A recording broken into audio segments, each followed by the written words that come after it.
விவகாரத்தில் தமிழ்நாடு தவ்ஹீத் ஜமாத் மாவட்ட செயற்குழு கூட்டத்தில் இந்தியாவின் போதைப் பொருள் நடமாட்டம் அதிகரித்துள்ளது. இதை மத்திய மாநில அரசுகள் வேடிக்கை பார்க்காமல் கடும் நடவடிக்கை எடுக்க வேண்டும் என மாநில பொதுச் செயலாளர் முஜிபுர் ரஹ்மான் செய்தியாளர்களிடம் பேட்டி.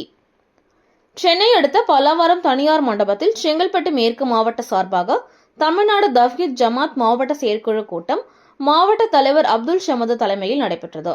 இதில் மாநில பொதுச் செயலாளர் முஜிபுர் ரஹ்மான், மாவட்ட செயலாளர் நூர் முகமது கலந்து கொண்டு சிறப்புரையாற்றினார். இதில் தமிழ்நாடு தவ்ஹீத் ஜமாத் நிர்வாகிகள் ஏராளமானோர் கலந்து கொண்டனர். பின்னர் செய்தியாளர்களிடம் பேட்டியளித்த மாநில பொதுச் செயலாளர் முஜிபுர் ரஹ்மான் பேசுகையில், நாடாளுமன்றத்தில் ஜாதிவாரி கணக்கெடுப்பு குறித்து பேசிய ராகுல் காந்தியின் ஜாதியை கேட்டு அவமானப்படுத்திய ஒன்றிய அமைச்சர் அனுராக் தாக்கூரின் செயல் வன்மையாக கண்டிக்கத்தக்கது எனவும், இந்தியா முழுவதும் போதைப் பொருள் பெருமளவில் அதிகரித்துள்ளது, இதை தடுக்க கடும் நடவடிக்கை எடுக்க வேண்டும் என உள்ளிட்ட 6 தீர்மானங்களை நிறைவேற்றப்பட்டதாக தெரிவித்தார்.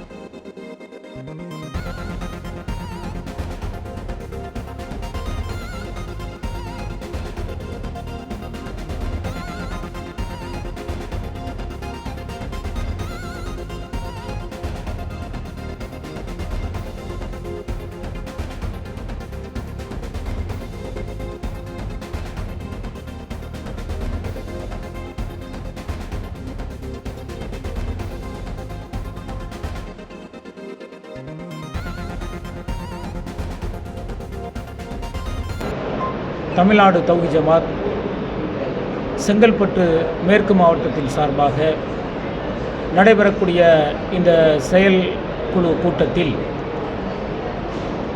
தமிழ்நாடு தவ்ஹீத் ஜமாத் இறை தூதர் இப்ராஹிம் அலைஹிஸ்ஸலாம் அவர்களுடைய அழகிய வரலாறை தமிழ் பேசக்கூடிய மக்களிடத்தில் கொண்டு செல்ல வேண்டும் என்கின்ற 10 மாத செயல் திட்டத்தை எடுத்திருக்கிறது.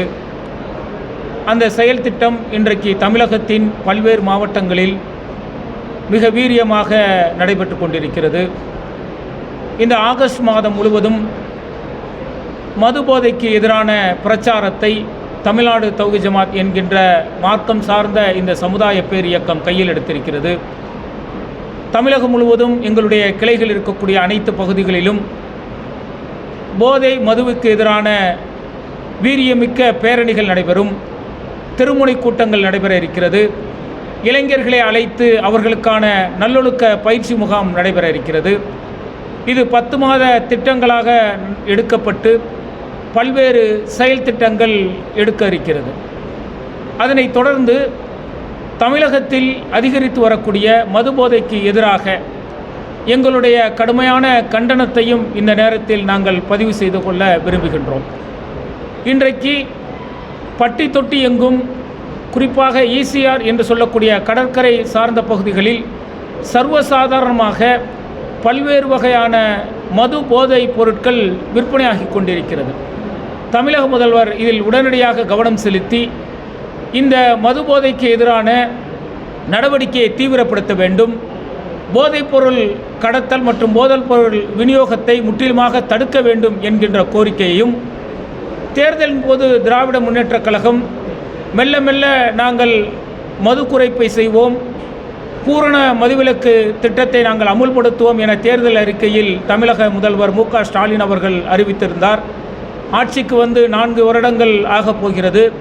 இதுவரை அதற்கான எந்த முயற்சியும் எடுக்காதது வருத்தமளிக்கக்கூடியதாக இருக்கிறது. உடனடியாக தமிழகத்தில் பூரண மதுவிலக்குக்கான செயல்பாடுகளை தமிழக முதல்வர் எடுக்க வேண்டும் என இதன் மூலம் கோரிக்கை வைத்துக் கொள்கின்றோம்.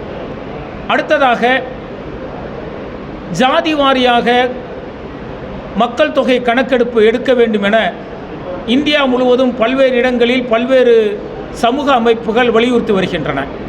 இந்த ஜாதி ரீதியாக கணக்கெடுப்பு எடுக்கும் பொழுது அந்த விகிதாசாரத்தின் அடிப்படையில் அவர்களுக்கு இடஒதுக்கீடு கிடைக்கக்கூடிய வாய்ப்பு இருப்பதாக சொல்லப்படுகிறது. அதை தமிழக அரசு உடனடியாக எடுக்க வேண்டும்.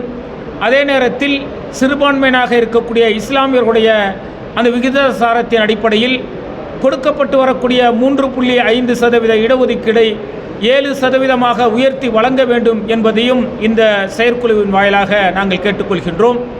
மேலும் இன்றைக்கு இடஒதுக்கீடு மூலம் சிறுபான்மையான இஸ்லாமியர்கள் என்ன பயனை அடைந்திருக்கிறார்கள் என்பதை தமிழக முதல்வர் வெள்ளை அறிக்கையாக வெளியிட வேண்டும். 3.5% இடஒதுக்கீடு தமிழகத்தில் இஸ்லாமியர்களுக்கு வழங்கப்பட்டிருக்கிறது என்று சொன்னால் அதனால் அவர்கள் கிடைத்த பயன் என்ன என்பதை தமிழக முதல்வர் அவர்கள் வெளியிட்டார்கள் என்று சொன்னால் நிச்சயம் வரக்கூடிய சட்டமன்ற தேர்தலில் சிறுபான்மையினுடைய வாக்கு அவருக்கு கிடைக்கும். சிறுபான்மையினருக்கு அவர் என்ன செய்திருக்கிறார் என்கின்ற தகவல் முழுமையாக கிடைப்பதற்கு வாய்ப்பாக இருக்கும் என்பதை கருத்தில் கொண்டு உடனடியாக இடஒதுக்கீடு தொடர்பான வெள்ளை அறிக்கையை அவர் வெளியிட வேண்டும் என்பதையும் இதன் மூலம் கேட்டுக்கொள்கின்றோம். அடுத்ததாக நாடாளுமன்றத்தில் காங்கிரஸ் கட்சியின் தலைவர், எதிர்க்கட்சியின் தலைவராக இருக்கக்கூடிய ராகுல் காந்தி ஜாதி ரீதியாக மக்கள் தொகை கணக்கெடுப்பு நடத்தப்பட வேண்டும் என பேசிய பொழுது அங்கு இருக்கக்கூடிய மத்திய அமைச்சர் அனுராக் தாக்கூர் அவர்கள் ஜாதி என்னவென தெரியாதவர் ஜாதி கணக்கெடுப்பை பற்றி பேசுகிறாரே என அவமானப்படுத்தக்கூடிய விதத்தில் பேசியது மிகவும் கண்டிக்கத்தக்கது. இன்றைக்கு நாடு முழுவதும் இருக்கக்கூடிய பல்வேறு நடுநிலையான மக்களும் அரசியல் பிரமுகர்களும் மிக கடுமையாக பிஜேபியை கண்டித்து வரக்கூடிய சூழலில் அதிர்ச்சி தரக்கூடிய வகையில் இதை மோடி அவர்கள் தன்னுடைய எக்ஸ் தளத்தில் அனுராக் தாக்கூர் பேசியது வரவேற்கத்தக்கது என கூறியிருப்பது மிகவும் வருந்தத்தக்கதாக இருக்கிறது. உடனடியாக இதற்கு மோடி அவர்கள் வருத்தம் தெரிவிக்க வேண்டும் என்பதையும் இந்த செயற்குழுவின் வாயிலாக நாங்கள் கேட்டுக்கொள்கின்றோம். அடுத்ததாக இன்றைக்கு இஸ்ரேல் இராணுவம் அடக்குமுறையை தொடர்ச்சியாக செய்து கொண்டிருக்கிறது. ஈரான் அதிபர் பதவியேற்பின் போது ஹமாஸ் அரசியல் பிரிவு தலைவர் இஸ்மாயில் ஹனியா அவர்கள் சென்ற பொழுது இஸ்ரேலிய இராணுவம் குண்டு மழை பொழிந்து அவரை கொலை செய்திருக்கிறது. ஒரு புறம் சமாதானத்திற்கான நடவடிக்கை எடுத்துக்கொண்டிருக்கக்கூடிய இந்த தருணத்தில் அந்த சமாதானம் ஏற்பட்டுவிடக்கூடாது, முழுமையான பாலஸ்தீனத்தை ஆக்கிரமிக்க வேண்டும் என்கின்ற நோக்கத்தில் இஸ்ரேலிய இராணுவம் படுபயங்கரமான தாக்குதல்களை நடத்தி வருகிறது. அதற்கு முயற்சி எடுக்கக்கூடியவர்களை கொலை செய்து வருகிறது. நடுநிலையாக இருக்கக்கூடியவர்களை எல்லாம் கொலை செய்யக்கூடிய பாதகமான செயலை இஸ்ரேலிய இராணுவம் தொடர்ச்சியாக செய்து வருகிறது. இந்த இஸ்ரேலிய இராணுவத்தை, இஸ்ரேலிய அதிபரை கண்டித்து எதிர்க்கட்சி தலைவர்களில் முக்கிய பலர் கண்டனம் தெரிவித்திருக்கிறார்கள். சகோதரி பிரியங்கா அவர்களும் மிக கடுமையாக தன்னுடைய கண்டனத்தை தெரிவித்திருக்கின்றார். இது போன்ற நிலையில் பிரதமர் மோடிக்கு எங்களுடைய கோரிக்கை என்னவென்று சொன்னால், தொடர்ச்சியாக அப்பாவி மக்களை கொலை செய்து சமாதானத்திற்கு வழி ஏற்படாமல் முக்கிய தலைவர்களை கொலை செய்யும் இஸ்ரேலிய இராணுவத்தை கண்டிக்க வேண்டும். இஸ்ரேலுடன் இருக்கக்கூடிய இராஜாங்க உறவுகளை துண்டிக்க வேண்டும் என்பதையும் இந்த செயற்குழுவின் வாயிலாக நாங்கள் கேட்டுக்கொள்கின்றோம்.